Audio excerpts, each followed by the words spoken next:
ಮಾಜಿ ಕೇಂದ್ರ ಸಚಿವರು ಹಾಗೂ ವಿಜಯಪುರ ಶಾಸಕರು ಸನ್ಮಾನ್ಯ ಶ್ರೀ ಬಸನಗೌಡ ಪಾಟೀಲ್ ಯತ್ನಾಳ್ ಸಾಹೇಬರನ್ನ ಬರಮಾಡಿಕೊಳ್ತಾ ಇದ್ದೇನೆ.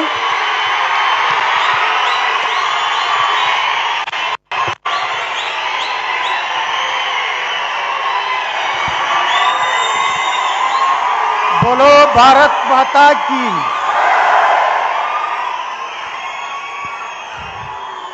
ಕರ್ನಾಟಕದ ಅದರಲ್ಲಿ ವಿಶೇಷವಾಗಿ ಉತ್ತರ ಕರ್ನಾಟಕದ ಕನಸುಗಾರ ನಮ್ಮೆಲ್ಲರಿಗೂ ಅತ್ಯಂತ ಆತ್ಮೀಯರಾದಂಥ ದಿವಂಗತ ಲಿಂಗೈಕ್ಯ ಉಮೇಶ್ ಕತ್ತಿಯವರ ಗ್ರಂಥ ಲೋಕಾರ್ಪಣೆ ಸಮಾರಂಭದ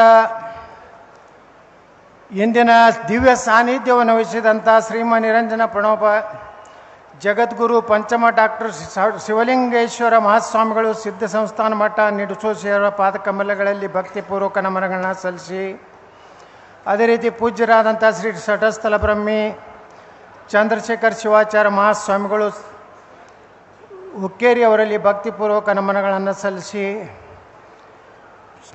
ಶ್ರೀಮಾನ್ಯ ಶಿವಾನಂದ ಮಹಾಸ್ವಾಮಿಗಳು ಮಹಾಂತೇಶ್ವರ ವಿರಕ್ತ ಮಠ ಬೆಲ್ಲದ ಭಾಗ್ಯವಾಡಿಯರ ಪಾದಕಮಲಗಳಲ್ಲಿ ಭಕ್ತಿಪೂರ್ವಕ ನಮನಗಳನ್ನು ಸಲ್ಲಿಸಿ, ಶ್ರೀಮನ್ ನಿರಂಜನ ಪ್ರಣವಸ್ವರೂಪಿ ಶ್ರೀ ಶಿವಬಸವ ಮಹಾಸ್ವಾಮಿಗಳು ವಿರಕ್ತ ಮಠ ಹುಕ್ಕೇರಿಯಲ್ಲಿ ಪಾದಕಮಲಗಳಲ್ಲಿ ಭಕ್ತಿಪೂರ್ವಕ ನಮನಗಳನ್ನು ಸಲ್ಲಿಸಿ, ಕ್ಯಾರಗುಡ್ಡ ಔಜೀಕರ್ ಆಶ್ರಮದ ಪೂಜ್ಯ ಶ್ರೀ ಅಭಿನವ ಮಂಜುನಾಥ ಮಹಾಸ್ವಾಮಿಗಳಲ್ಲಿ ಭಕ್ತಿಪೂರ್ವಕ ನಮನಗಳನ್ನು ಸಲ್ಲಿಸಿ, ಇಂದಿನ ನಮ್ಮ ಹಿರಿಯರಾದಂಥ ವಿಧಾನಸಭೆ ಪರಿಷತ್ನ ಸದಸ್ಯರಾದಂಥ ಶ್ರೀ ಪ್ರಕಾಶ್ ಹುಕ್ಕೇರಿಯವರೇ, ನಮ್ಮೆಲ್ಲರ ಸಹೋದರರು ಉಮೇಶ್ ಕತ್ತಿಯವರ ಮುಂದಿನ ಒಂದು ಬೆಳಗಾವಿ ಜಿಲ್ಲೆಯಲ್ಲಿ ಒಂದು ಅವರ ಶಕ್ತಿಯನ್ನು ಮುನ್ನಡೆಸಿಕೊಂಡು ಹೋಗಲಿರುವಂಥ ರಮೇಶ್ ಅಣ್ಣ ಕತ್ತಿಯವರೇ,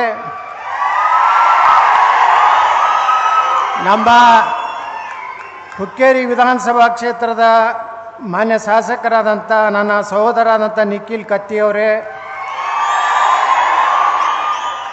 ಮಾಜಿ ಲೋಕಸಭಾ ಸದಸ್ಯರು ನಮ್ಮ ಆತ್ಮೀಯರಾದಂಥ ಶಿವಕುಮಾರ್ ಉದಾಸಿಯವರೇ, ಈಗ ತಾನೇ ಬೆಳಗಾವಿ ಕ್ಷೇತ್ರದ ಶಾಸಕರು ಒಂದು ಮಾತು ಹೇಳಿದ್ರು, ನಾವೆಲ್ಲರೂ ಉಮೇಶ್ ಕತ್ತಿಯವರ ಕುಟುಂಬ ಜೊತೆಗೆ ಇರುತ್ತೀವಿ ಅನ್ನೋಂಥ ಪ್ರತಿನಿಧಿ ಮಾಡ್ಬೇಕಂತೇಳಿ, ಅದೇ ರೀತಿ ನಾವು ಕರ್ನಾಟಕದಲ್ಲಿ ಉಮೇಶ್ ಕತ್ತಿಯವರ ಕುಟುಂಬ ಜೊತೆಗೆ ಸದಾ ಇರ್ತೀವಿ ಅನ್ನೋಂಥ ಮಾತನ್ನು ಈ ಸಂದರ್ಭದಲ್ಲಿ ಹೇಳಿ, ಬೆಳಗಾವಿ ಶಾಸಕರಾದಂಥ ಅಭಯ್ ಪಾಟೀಲ್ರೇ, ಪಕ್ಕದ ಕ್ಷೇತ್ರದ ಶಾಸಕರಾದಂಥ ದುರ್ಯೋಧನ ಅಯ್ಯೋಳಿಯವರೇ, ಗಣೇಶ್ ಹುಕ್ಕೇರಿಯವರೇ, ಹನುಮಂತ್ ನಿರಾಣಿಯವರೇ, ಸಂಜಯ್ ಪಾಟೀಲ್ರೇ ಅದೇ ರೀತಿ ನಮ್ಮ ಗೌರವಾನ್ವಿತ ರಾಜ್ಯಸಭಾ ಸದಸ್ಯರಾದಂಥ ಹಿರಣ್ಣ ಕಡಾಡಿಯವರೇ, ಮಹಾಂತೇಶ್ ಕಡಾಡಿಯವರೇ, ವೇದಿಕೆ ಮೇಲೆ ಉಪಸ್ಥಿತರುವಂಥ ಎಲ್ಲ ರಾಜಕೀಯ ಧೋರಣರೇ, ಈ ಒಂದು ಲಿಂಗೈಕ್ಯ ಉಮೇಶ್ ಕತ್ತಿಯವರ ಈ ಒಂದು ಗ್ರಂಥ ಲೋಕಾರ್ಪಣೆಯ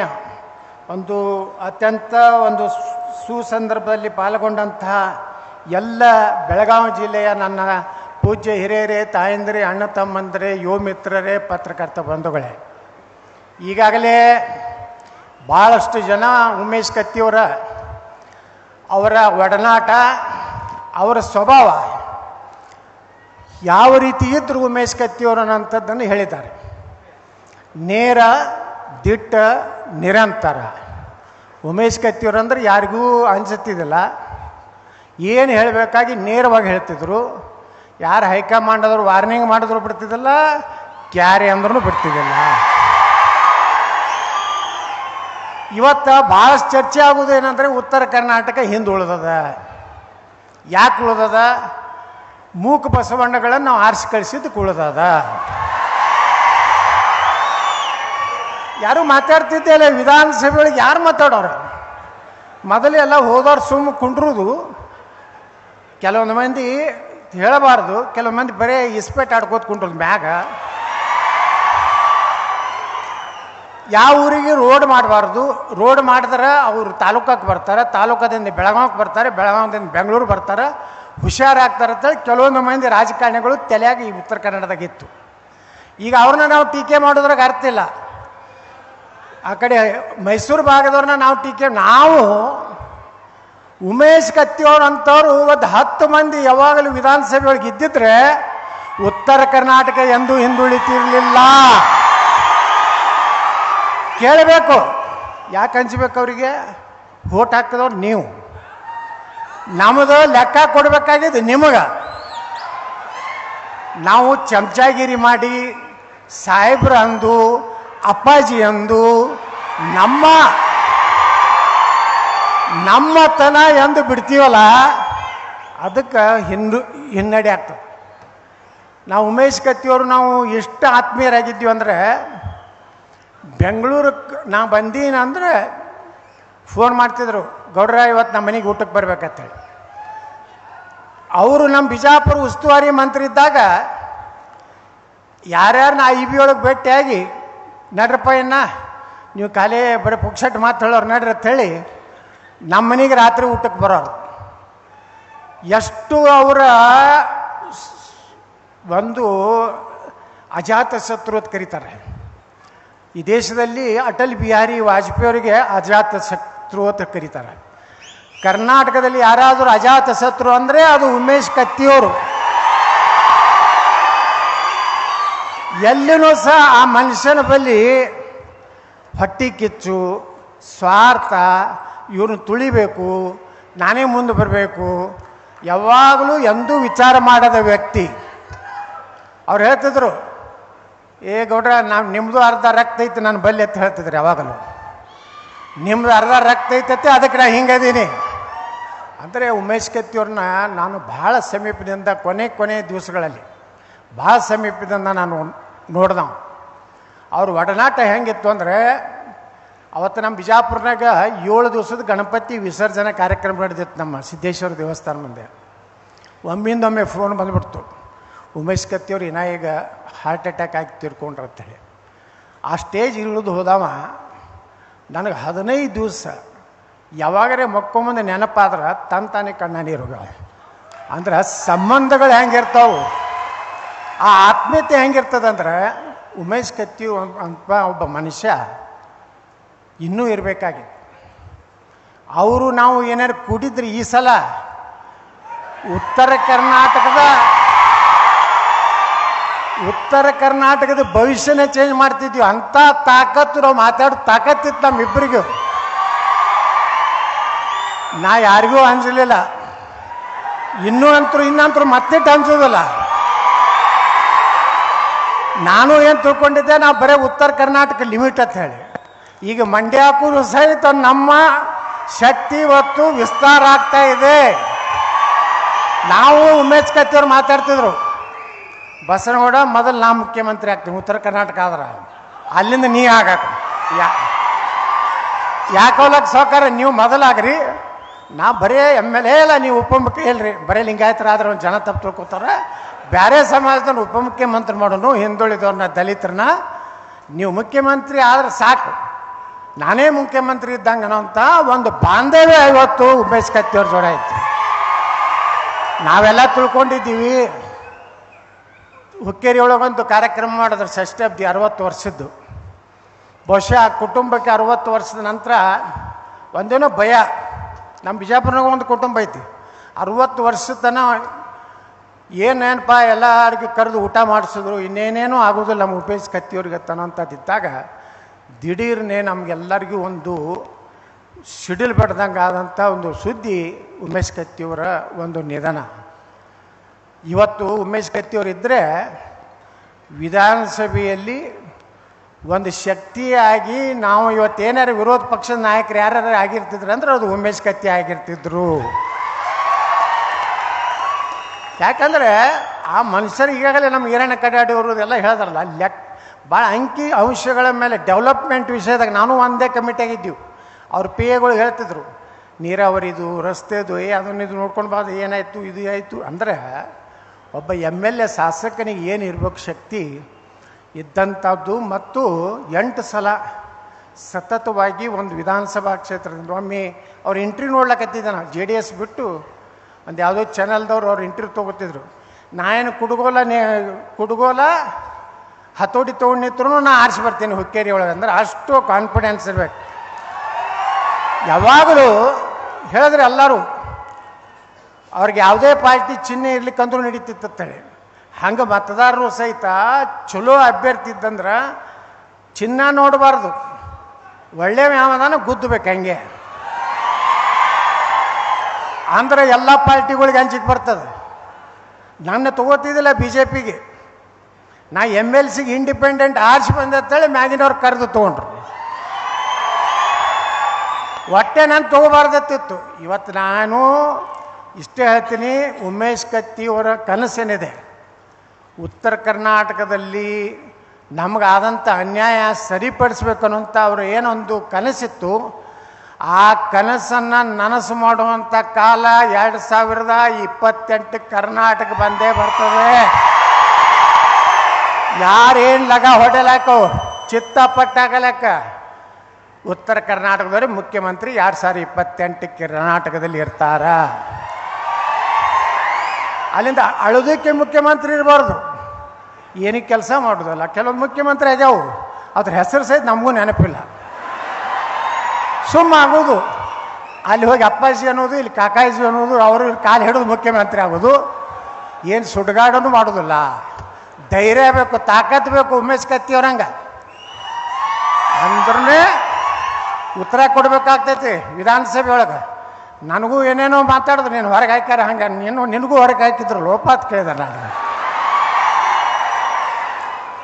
ಎಕ್ಸ್ಪೆಲ್ ಮಾಡ್ಯಾರ ಕುಂಡ್ರ ಅಂತಂದ್ರು, ನಿನಗೂ ಎಕ್ಸ್ಪೆಲ್ ಮಾಡಿದ್ರು ಸುಮ್ಕೊಂಡ್ರು ಅಂತಂದ್ರು. ಹಿಂಗೆ ಏನು ಮಾಡಂಗೆ ಅದಾರ, ಈಗೇನು ಮಾಡ್ತಾರ. ಮುಂದೆ ಕುಂಡಿರ್ತಿದ್ದೆ 5ನೇ 6ನೇ ನಂಬರ್ನಾಗ, ಈಗ ಒಯ್ದೆಲ್ಲ ಕಡೆಗೆ ಹೋಗೋದಾರ. ನಾ ಮನೆ ಸಿದ್ದರಾಮಯ್ಯವ್ರು ಹೇಳೀನಿ, ಈ ಕಡೆಗೆ ಕೂತೀನಿ, ಮುಂದಿನ ವರ್ಷ ನಮ್ಮ ಮುಂದಿನ 28ರ ನಾ ಮುಂದೆ ಬಂದು 1ನೇ ನಂಬರ್ ಹಾಕ್ಕೊಡ್ತೀನಿ.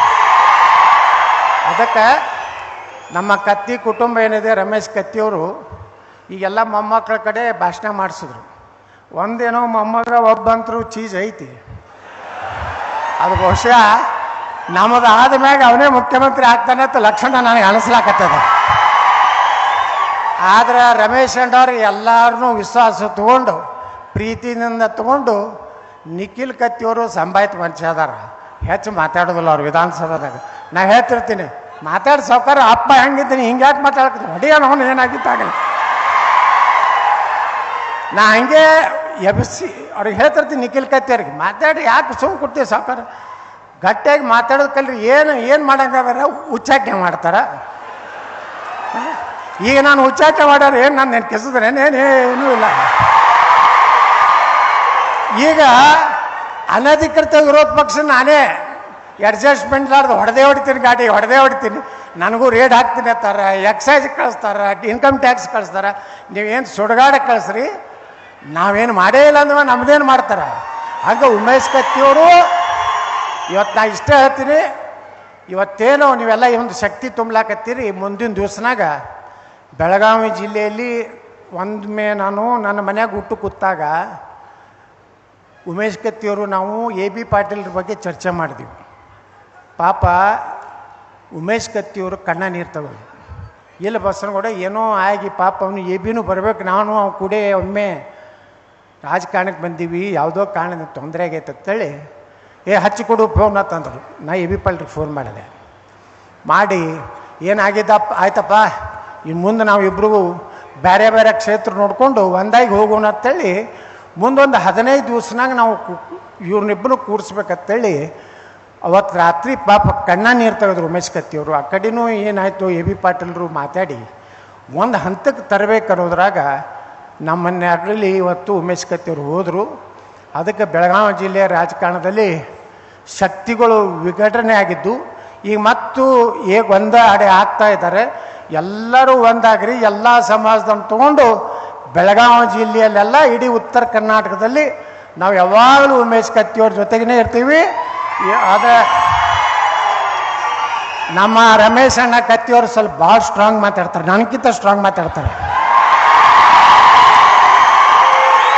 ಸ್ವಲ್ಪ ಸ್ಮೂತ್ ಆಗಬೇಕು, ಸ್ವಲ್ಪ ಸ್ಮೂತ್ ಆಗಬೇಕು. ಸ್ವಲ್ಪ ಇಲ್ಲಿ ಏನೋ ಮುಳ್ಳೋದು ಬಂದಿದೆ ಅಂದ್ರೆ ಎಲ್ಲ ತೆಗೆದು ಸ್ಮೂತ್ ಆದ್ರೆ ತಿಳ್ಕೊರಿ. ನಾವೇನು ಜಾತಿ ಗೀತಿ ಮಾಡೋಲ್ಲ. ಉಮೇಶ್ ಕತ್ತಿಯವರ ಸಲುವಾಗಿ ಯಾವುದೇ ಜಾತಿ ಇಲ್ಲ. ಅವರೊಬ್ಬ ಅಜಾತ ಶತ್ರು, ಅವರೆಲ್ಲರಿಗೂ ಪ್ರೀತಿ ಆದವರು. ನಿಮ್ಗೆ ಎಷ್ಟು ಪ್ರೀತಿ ಐತಿ ಕರ್ನಾಟಕದಲ್ಲಿ ಎಲ್ಲ ರಾಜಕಾರಣಿಗಳಲ್ಲಿಯೂ ಸಹ ಉಮೇಶ್ ಕತ್ತಿಯವ್ರ ಮ್ಯಾಗ ಪ್ರೀತಿ ಇದೆ, ಆ ಕುಟುಂಬದ ಪ್ರೀತಿ ಇದೆ. ನೀವೆಲ್ಲರೂ ಅವ್ರನ್ನ ಹೆಂಗೆ ಬೆಳೆಸಿದ್ರಿ, ಮುಂದಿನ ದಿವಸ ಅವ್ರ ಕುಟುಂಬವನ್ನು ಎಂದೂ ಕೈ ಕೊಡಬೇಡ್ರಿ. ಯಾಕಂದ್ರೆ ರೊಕ್ಕ ಭಾಳ ಆಟ ಆಡ್ತದೆ. ರೊಕ್ಕ ಭಾಳ ಆಟ ಆಡ್ತದೆ. ರೊಕ್ಕಕ್ಕೆ ಬಲಿ ಆಗಬೇಡ್ರಿ. ಎಲ್ಲ ದೇವ್ರ ಭಗವಂತ ಎಷ್ಟು ಸಮೃದ್ಧ ಕೊಟ್ಟಾನೆ ಬೆಳಗಾವಿ ಜಿಲ್ಲೆಯೊಳಗೆ. 1000, 2000 ಭಾಳ ಆದ್ರೆ 2 ಲಕ್ಷ 1 ಲಕ್ಷ ಕೊಡ್ತಾರೆ ಒಂದೊಂದು ಲೀಟ್ರುಗಳಿಗೆ. ಆದ್ರೆ ಎಷ್ಟು ದಿವಸದಲ್ಲ ಅವ್ರದ್ದು 1 ಲಕ್ಷ. ಅದಕ್ಕೆ ಅದ್ರ ಸಲುವಾಗಿ ನೀವು ರೊಕ್ಕಕ್ಕೆ ಮಾರ್ಕೋ ಅಂಥವ್ರು ಆಗಬೇಡ್ರಿ. ಒಂದಿಲ್ಲ ಒಂದು ದಿವಸ ಕರ್ನಾಟಕದಲ್ಲಿ ನಿಮ್ಮ ಆಶೀರ್ವಾದದ ಸರ್ಕಾರ ಬಂದೇ ಬರ್ತದೆ. ನಾವೆಲ್ಲರೂ ಕೂಡಿ ಉಮೇಶ್ ಕತ್ತಿಯವರ ಏನು ಉತ್ತರ ಕರ್ನಾಟಕವನ್ನು ಕನಸು ಕಂಡಾರಲ್ಲ, ಆ ಕನಸನ್ನು ಮೊದಲ ಹಂತದಲ್ಲಿ ಅಲ್ಲೇ ಇದು ಬಡ್ದಾಡ್ತೀವಿ. ಆಗದೇ ಇದ್ದರೆ ಒಂದಿಲ್ಲ ಒಂದು ದಿವಸ ಉಮೇಶ್ ಕತ್ತಿಯವರ ಕನಸು ನನಸು ಮಾಡಲಿಕ್ಕೆ ಕಂಕಣಬದ್ಧರಾಗ್ತೀವನಂತ ಮಾತು ಹೇಳಿ, ಈಗಂತರೂ ನಾ ಏನು ಮಾತಾಡಿದ್ರು ನನ್ನ ಮ್ಯಾಗೇನು ಹೈಕಮಾಂಡ್ ಇಲ್ಲ, ನೋಟಿಸ್ ಕೊಡುವುದಿಲ್ಲ, ಯಾವ ನೋಟಿಸ್ಗೆ ಅಂಜೋದಿಲ್ಲ. ಒಟ್ಟು ಉತ್ತರ ಕರ್ನಾಟಕ ವಿಚಾರ ಬಂದಾಗ ನಾನು ವಿಧಾನಸಭೆ ಒಳಗೆ ಗಟ್ಟಿಗೆ ಮಾತಾಡ್ತೀನೋ ಇಲ್ಲೋ. ನೀರಾವರಿ ಬಂದ್ರೆ ನಾನು ಮನೆ ಹೇಳಿದೆ 18 ಲಕ್ಷ ಎಕರೆ ನೀರಾವರಿ ಆಗ್ತದಪ್ಪ ಪುಣ್ಯಾತ್ಮ. 1 ಲಕ್ಷ ರೂಪಾಯಿ ಕೋಟಿ ಸಾಲ ತೆಗಿ, ಎಲ್ಲ 18 ಲಕ್ಷ ನೀರಾವರಿ ಮಾಡಿದ್ರೆ ನಿನ್ನ ಗ್ಯಾರಂಟಿ ತೊಗೊಂಡು ಯಾರಿಗೆ ಬೇಕಾಗೈತಿ, ನಮ್ಮದೇ ವಾರಂಟಿ ಆಗ್ತೈತಪ್ಪ.